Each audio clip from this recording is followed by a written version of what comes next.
तो चलिए नेक्स्ट निकालते हैं माध्य। मैंने बहुलक वाला कंप्लीट आपको बता दिया है कि बहुलक है वो किस ढंग से निकाला जाता है। माध्य है वो निकालने की हम यहाँ विधि इस्तेमाल करेंगे, वो है कल्पित माध्य विधि। ठीक है, माध्य निकालने की 3 विधियां हैं टोटल। प्रत्यक्ष विधि, कल्पित माध्य विधि और पद विचलन विधि। तो सबसे जो इम्पोर्टेंट है वो यही विधि है, कल्पित माध्य विधि। कल्पित माध्य विधि का इस्तेमाल करते हैं। अब कल्पित माध्य विधि के अंदर आपको टोटल 5 कॉलम बनाने, 1 2 3 4 और 5 कॉलम वाली एक टेबल बना दो। उसके अंदर आपको देखिए दो तो दे रखे हैं आयु वर्षों में और रोगियों की संख्या, ये एज इट इज लिखना है, इसमें कोई परिवर्तन नहीं। तो मैं लिख लेता हूं जल्दी से आयु। ठीक है, जो भी दे रखा है प्रश्न में वो का वो लिखना है, इसमें कोई चेंज नहीं करना है। वर्षों में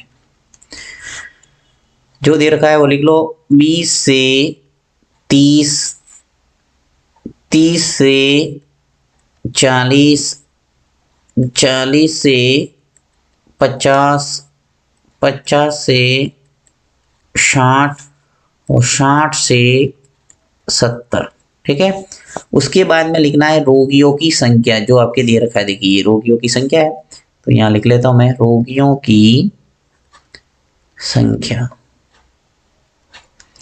रोगियों की संख्या, और रोगियों की संख्या यानी जो सेकंड होता है वो एफ होता है, बारंबारता कहते हैं इसको, जिसे इंग्लिश में फ्रीक्वेंसी बोलते हैं, और एफ से प्रेजेंट करते हैं। ओके, अब देखिए यहाँ पे जो रोगियों की संख्या दे रही है वो भी मैं लिख लेता हूँ, 4, 28, 42, 20 और 6।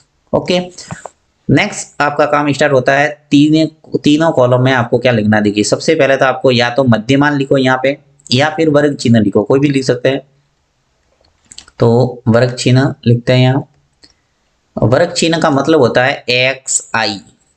ठीक है, एक्स आई निकालना है, और एक्स आई निकालने का तरीका होता है इन दोनों को जोड़ना है। देखिए 20 और 30 को जोड़ो, कितना हो गया 50, और 50 का आधा करना है, यानी दोनों संख्याओं को जोड़ के आधा आधा करते जाओ और एक्स आई वो निकलता रहेगा। तो 20 और 30 मिलके कितना हो गया 50, और 50 का आधा कितना होगा 25। तो ये हो गया हमारा पहला मान। फिर 30 और 40 इनको जोड़ो तो कितना हो गया 70, और 70 के आधे कितने हो गए 35। फिर 40 और 50 जोड़ो, कितने हो गए 90, 90 के आधे कितने हो गए 45। ये कितने हो गए 110, 110 का आधा 55, और ये हो गए हमारे 130, 130 का आधा हो गया 65। ठीक है, तो सारे मान एक्स आई के निकल गए।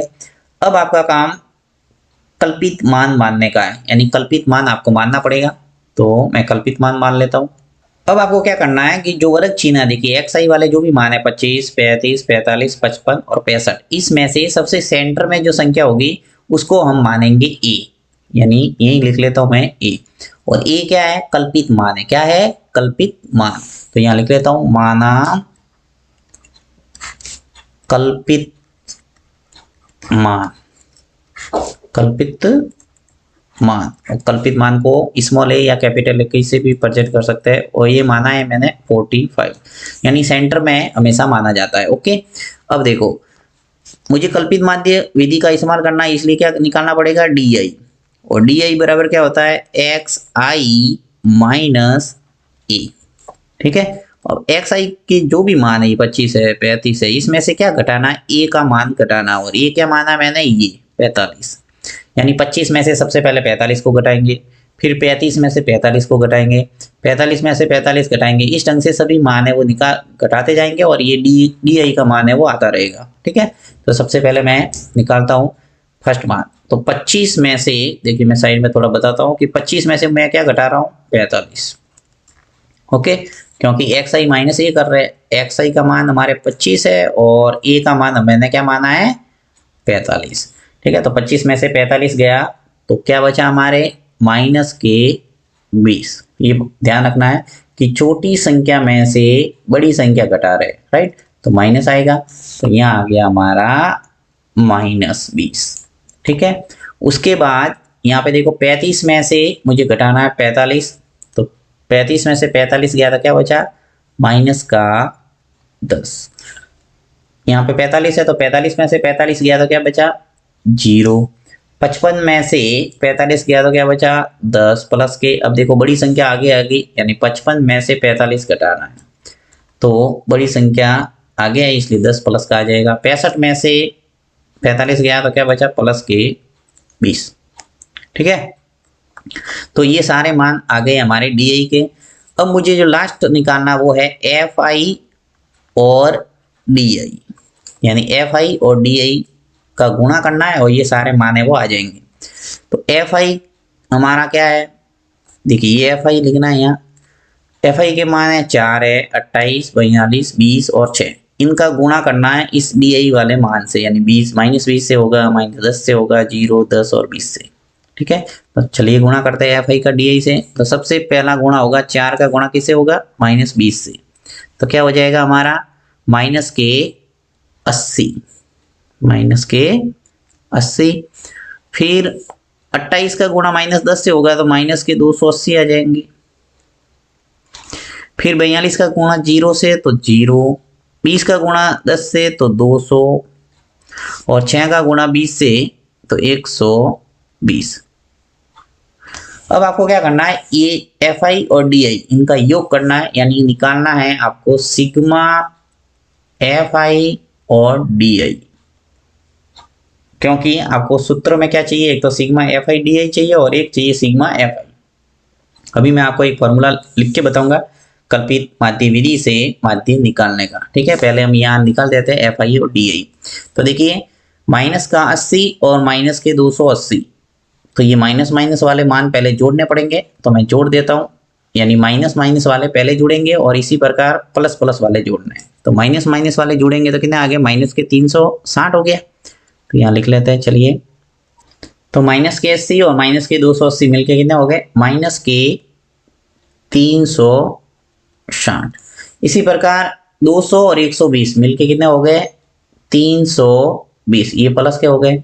अब देखो एक माइनस का है एक प्लस का, तो घटेगा, तो 320 है वो घट गए 360 में से, तो क्या बचा हमारे माइनस का 40, तो यहाँ आ जाएगा हमारा -40। यानी जो सिग्मा एफ आई डी है ये वो कितना है माइनस का 40। एक हमें चाहिए सूत्र में सिग्मा एफ आई, तो यहाँ सिग्मा एफ आई भी निकाल देते हैं। यानी सिग्मा का मतलब होता है योग करना।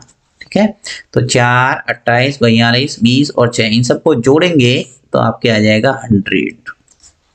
अब मैं सूत्र लगा के माध्य निकाल देता हूं।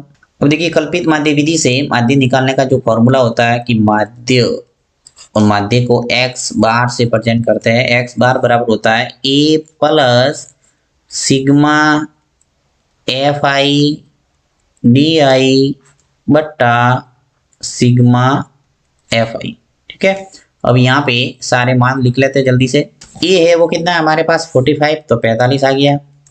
फिर plus sigma F I D I, sigma F I D I वो कितना है माइनस का 40, तो यहाँ आ जाएगा माइनस का 40 बट्टा सिग्मा एफ आई कितना है 100, तो यहाँ आ जाएगा 100। ठीक है, अब देखो यहाँ प्लस है यहाँ माइनस है, तो प्लस का गुणा माइनस से हो गया तो माइनस हो गया, तो यहाँ चलिए सरल करते हैं। देखिए 45, अब प्लस का गुणा जब माइनस से होगा तो यहाँ माइनस हो जाएगा और 40 बट्टा आ जाएगा 100। 45 माइनस, अब देखिए नीचे दो शून्य 1 और 2, तो दो संख्या बाद में पॉइंट लगा दो, 1 और 2 बाद में 4 बाद में पॉइंट लग जाएगा, यानी 0.40। ठीक है, अब इसको घटा दो, यानी 45 में से 0.40 है वो घट गए, तो उत्तर आ जाएगा आपके पास 44.6। ये आ गया आपके आंसर, यानी माध्य निकल गया हमारा 44.6। तो इस ढंग से आप इजीली माध्य वो निकाल सकते हैं कल्पित माध्य विधि से।